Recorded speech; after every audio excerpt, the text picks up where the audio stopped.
jalanin pasti ada resikonya.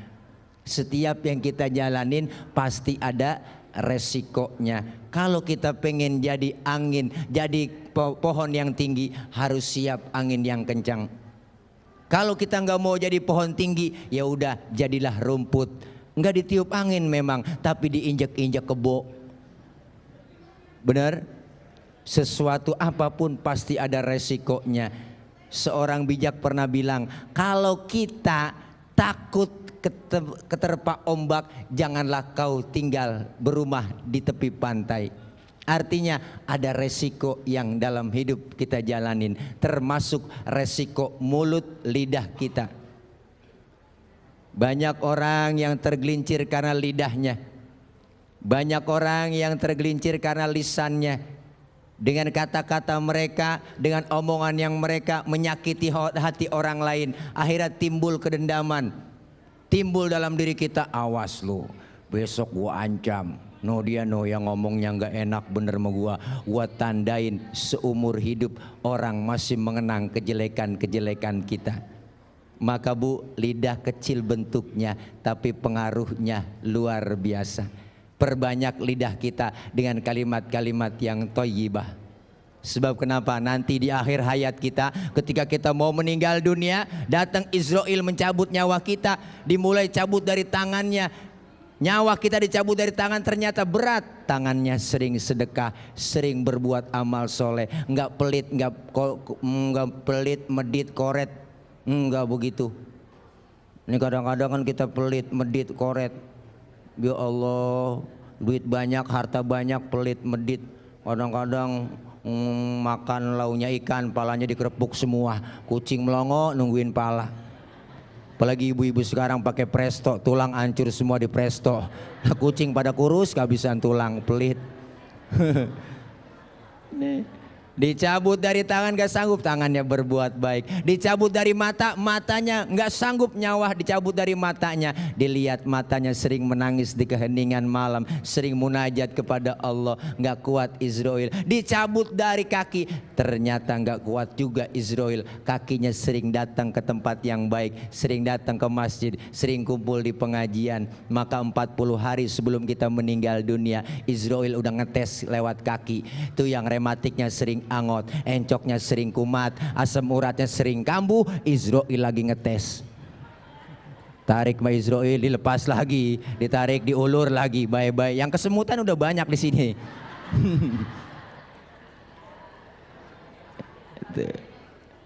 Dicabut dari kaki nggak sanggup, dicabut dari mulut. Nah, dicabut nyawanya dari mulut, dari lidahnya, ternyata nggak kuat Israel. Oh, dilihat lidahnya sering keluar kalimat thayyibah, lidahnya sering zikir kepada Allah, sering baca solawat, munajat, selalu diucapkan kata-kata yang baik. Nggak sanggup Israel. Sampai datang Israel menghadap Allah, ya Allah ya Rabb, mohon maaf orang ini sering berbuat amal soleh, lidahnya sering berbuat kebajikan, sehingga sanggup nyabut nyawanya seluruh anggota tubuhnya. Kalau begitu masuk ke surga, di pintu surga ada kalimat la ilaha illallah, bawa tempelkan di depan orang yang lagi sakaratul maut, dibawain sambil menghembuskan napas terakhir, keluar dari mulutnya, lidahnya yang sering keluar kalimat thayyibah. Apa yang diucapkan? La ilaha illallah. Meninggal dalam keadaan husnul khotimah, matanya merem, mulutnya senyum, enak meninggal dunianya. Datang semua takziah teman-teman kita, guru kita, disingkap dalam tutupinku kain yang putih bening, disingkapi. Ya Allah, enak meninggalnya si Fulan, senyum.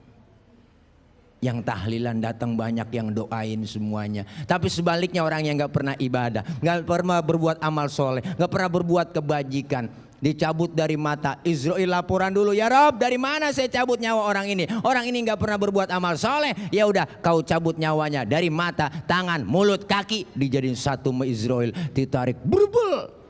Saking sewatnya, matanya melotot, tangannya becengkrong, mulutnya mangap, lidahnya keluar.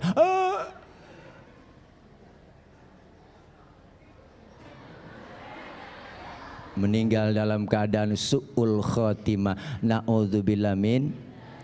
Yang tahlil kagak ada yang datang, Bu. Yang doain serem matinya, takut dimediin pulangnya.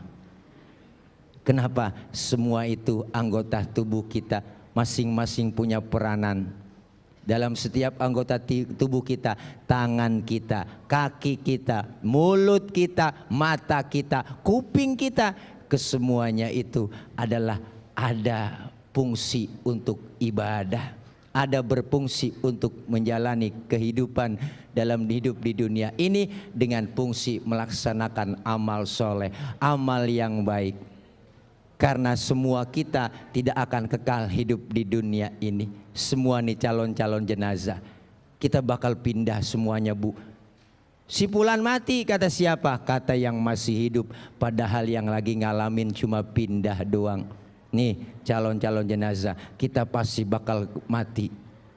Kita nggak tahu apakah bapak-bapak, ibu-ibu duluan, saya belakangan. Atau sebaliknya, saya yang belakangan, ibu-ibu, bapak duluan. Kita nggak tahu. Oh sama aja ya Pak ya. Iya, terbalik juga. Kalau nyontoh Nabi cuma 63 jatah kita hidup di dunia. 63 Bu, Rasulullah wafat umur 63. 63. Kalau nyontoh Nabi segitu jatah hidup kita. Maka yang hari ini sudah 62 tahun 11 bulan. Harap makan yang enak-enak. Jangan pakai pantang-pantang, embat aja udah semuanya. Ya enggak, sebulan lagi. Syukur-syukur dapat bonus, syukur-syukur dapat bonus. Mari sama-sama Bu, dengan kita berkumpul hari ini dalam pengajian, kita bisa melaksanakan, dapat menjaga lidah kita. Perbanyak zikir, perbanyak sholawat, perbanyak kita menjalankan amaliyah ibadah melalui lidah kita. Daripada kita ngomongin orang, mendingan kita baca Quran, kita baca sholawat. Sholawat kapan aja dibaca enak Bu. Sebab kenapa? Ya ayyuhalladzina amanu shollu alaihi wasallimu taslima. Allah yang memerintahkan kita perbanyak baca sholawat.